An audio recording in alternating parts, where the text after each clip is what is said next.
ગાંધીનગરના કોબા ખાતે આવેલ ભારતીય જનતા પાર્ટીના પ્રદેશ કાર્યાલય શ્રી કમલમ ખાતે ભારતીય જનતા પાર્ટીના પ્રદેશ અધ્યક્ષ જગદીશ વિશ્વકર્મા, મુખ્યમંત્રી ભૂપેન્દ્ર પટેલની ઉપસ્થિતિમાં વિકસિત ભારત રોજગાર અને આજીવિકા મિશન વીબીજી રામજી અધિનિયમ 2025 અંગે પત્રકાર પરિષદને સંબોધન કરી હતી। આ પત્રકાર પરિષદ જે છે તે 6 જાન્યુઆરીના સાંજે 4:30 વાગે યોજાઈ હતી।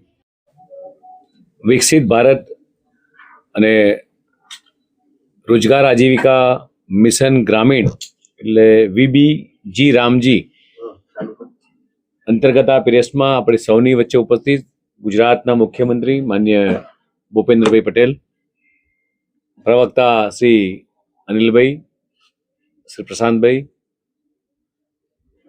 મીડિયા ઇન્ચાર્જ અને સૌ મીડિયાના મિત્રો, દેશના યશસ્વી પ્રધાનમંત્રી શ્રી નરેન્દ્ર મોદીજીની એનડીએ સરકાર એ સર્વાંગી વિકાસ માટે ગરીબ હોય, યુવા હોય, કિસાન સહિત દેશના 140 કરોડ લોકોની સુખાકારી માટે સતત કામ કરી રહી છે। આ ત્રીજી વખતની સરકારમાં પણ પ્રજાનો જે પ્રેમભાવ જે એનડીએ સરકારને, ભારતીય જનતા પાર્ટીને મળ્યો છે એ સૌ આપણા સૌની સમક્ષ છે। પ્રધાનમંત્રી આવાસ યોજના દ્વારા લોકોને ઘરનું ઘર હોય, આયુષ્માન ભારત યોજના દ્વારા લોકોના સ્વાસ્થ્યની ચિંતા કરતા હોય, કોઈ ભૂખ્યું ન સૂવે તે માટે પ્રધાનમંત્રી ગરીબ કલ્યાણ યોજના હોય, કે આઝાદીના 65 વર્ષ બાદ કોઈ દેશના યશસ્વી પ્રધાનમંત્રીને વિચાર આવે કે દેશમાં શૌચાલય કરવાના છે, આ વિચાર માત્ર દેશના વડાપ્રધાન નરેન્દ્ર મોદીજીને આવી શકે। હર ઘર જલ યોજના હોય, ઉજ્જવલા યોજના હોય કે મુદ્રા યોજના કે જનધન બેંકના એકાઉન્ટ હોય, આવી તો અનેક યોજનાઓ દ્વારા છેવાડાના માનવીની કલ્યાણ માટે દેશના યશસ્વી પ્રધાનમંત્રી માનનીય મોદીજીના નેતૃત્વમાં સરકાર જ્યારે કાર્ય કરી રહી છે, ત્યારે વિકસિત Bharat guarantee from reason and the આજીવિકા મિશન એટલે જી રામજીને એક ગ્રામીણ અર્થતંત્ર ને વેગ આપવા પ્રધાનમંત્રી માનનીય મોદી સાહેબના નેતૃત્વની હેઠળની કેન્દ્ર સરકાર આ દિશામાં એક અતિ મહત્વપૂર્ણ જ્યારે પગલું ભર્યું છે, ત્યારે આ સમગ્ર યોજના મહાત્મા ગાંધીજીની વિચારધારાને અનુરૂપ આ યોજના છે।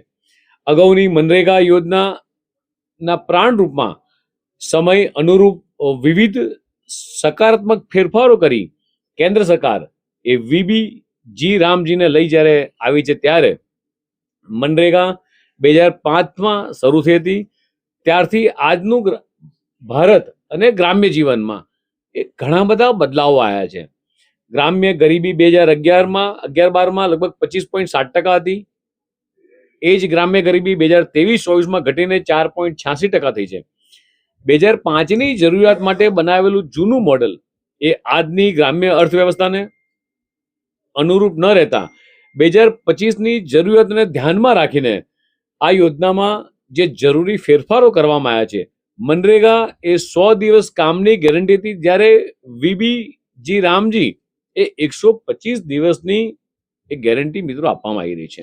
વિકસિત ભારત જી રામજી યોજના સંદર્ભે યોજાયેલી પ્રેસ કોન્ફરન્સમાં આપણી સૌની સાથે ઉપસ્થિત ભારતીય જનતા પાર્ટીના યશસ્વી પ્રદેશ અધ્યક્ષ શ્રી જગદીશભાઈ વિશ્વકર્મા, સંગઠન મહામંત્રી શ્રી રત્નાકરજી, ભારતીય જનતા પાર્ટીના પ્રવક્તા ડોક્ટર અનિલભાઈ પટેલ, મીડિયા ઇન્ચાર્જ પ્રશાંતભાઈ વાળા, ઉપસ્થિત સૌ પ્રેસ મીડિયાના મિત્રો, સૌને મારા નમસ્કાર। વિશ્વ નેતા અને યશસ્વી વડાપ્રધાન શ્રી નરેન્દ્રભાઈ મોદીના ગત 11 વર્ષના કાર્યકાળમાં દેશમાં દરેક નિર્ણયના કેન્દ્ર સ્થાને લોકહિત રહ્યું છે। આના પરિણામે દેશના વિકાસને નવી ગતિ, નવી દિશા મળી છે। સમાજના છેવાડાના વંચિત, ગરીબ, નાનામાં નાના માનવીને વિકાસની મુખ્ય ધારામાં લાવવાનું મોટું કામ થયું છે।